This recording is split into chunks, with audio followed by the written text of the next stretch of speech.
Hi guys, and welcome back to another week of What's for Dinner. If you're new, welcome. My name is Crystal, and today's video is going to be sharing 5 simple dinner ideas.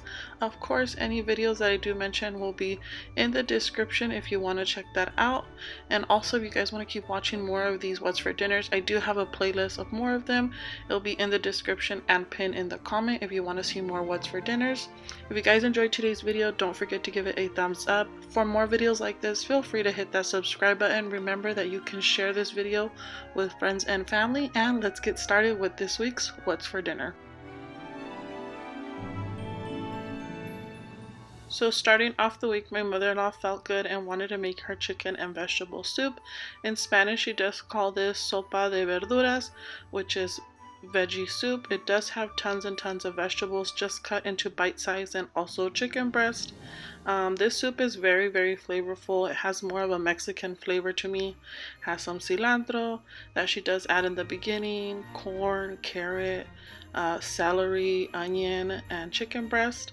And it's perfect for this cold weather, and it's really nice. We like to eat this with corn tortillas or tortillas de maíz with a little bit of butter, and this was dinner on this day. Very delicious and perfect for this weather.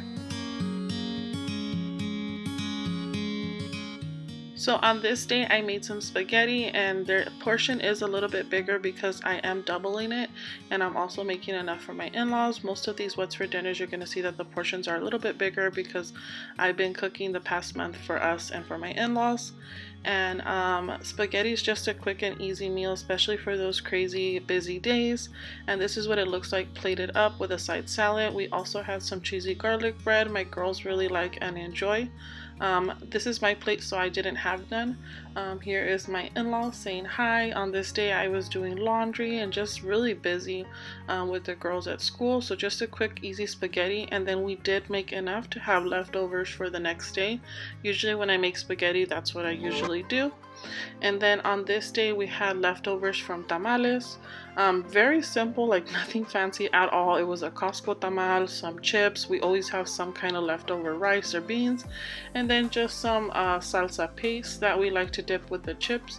I did get a request from a viewer to show more leftovers, and we do eat a lot of our leftovers either for our next day for dinner or also for a lunch. Sometimes I don't film them because they're just too simple, but this is real life and we do eat our leftovers before I start cooking something else. But yeah, this is what we had for dinner on this day.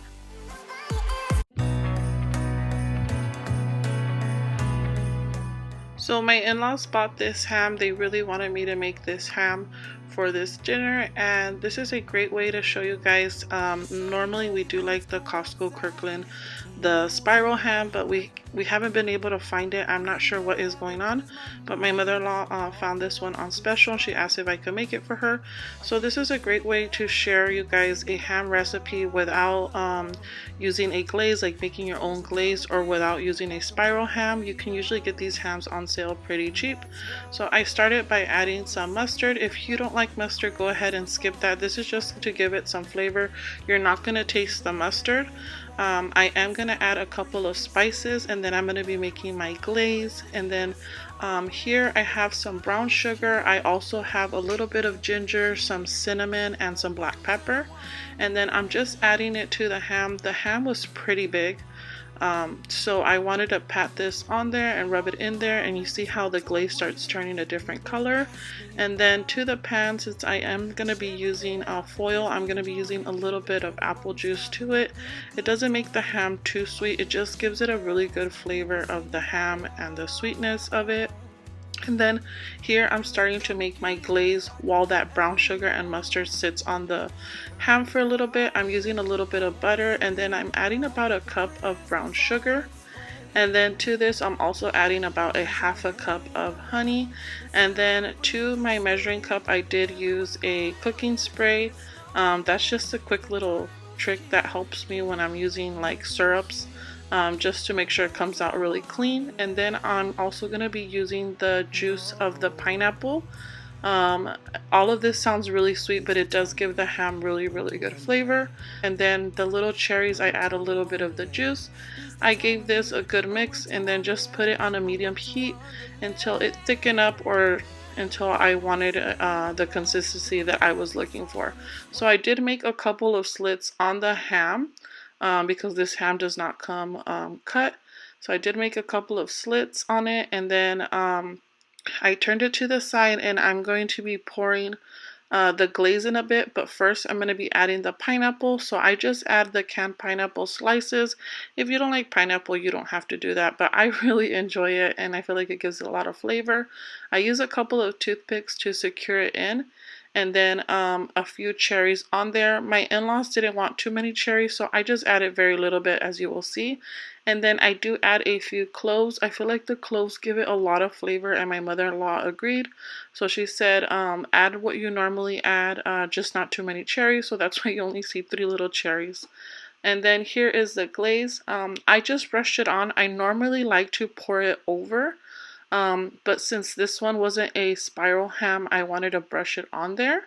And I just brushed it on there, and then I'm going to be covering it and cooking this in the oven at 350 degrees to 1.5 hours to 2 hours. It really depends on the size of your ham. But after that, it came out about 1 hour and 30 minutes. I took off the foil, and then I put some of the sauce on top and put it in for about 10 minutes, and then it was ready. And then on the side, I made like a green bean casserole.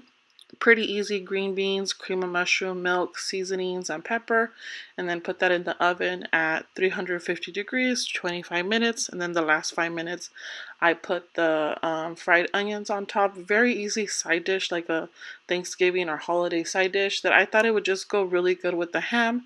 My mother-in-law made corn and also mashed potatoes, so it just felt very festive.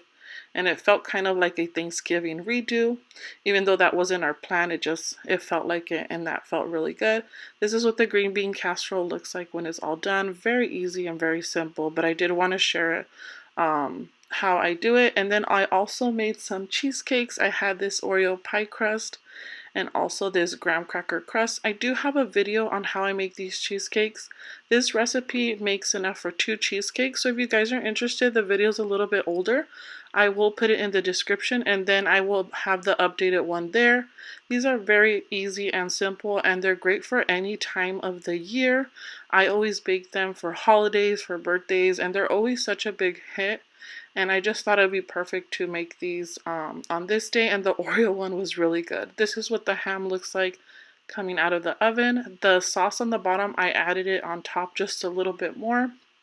And it's so good. You slice it up and you put it on your ham, and it just gives it tons of flavor because the ham is already salty, so that pineapple and the sugar and the honey gave it a really good glaze. And like I said, the mustard, you cannot taste it at all. It's just there to enhance the flavor. My mother-in-law also bought some rolls, and she put butter on them. This is the corn, and she just adds salt and pepper, and also the mashed potatoes with the green bean casserole, and it just was a really good meal. Like I said, my in-laws were craving ham, specifically my father-in-law. My mother-in-law asked if I could bake it for her, and of course I said yes. This is what we had for dinner on this day. We do prefer ham versus turkey, so it was really nice just to have this simple meal with family, and really good. There's my oldest and my mother-in-law saying hi to everyone. Also, you'll see my middle daughter and my husband right now.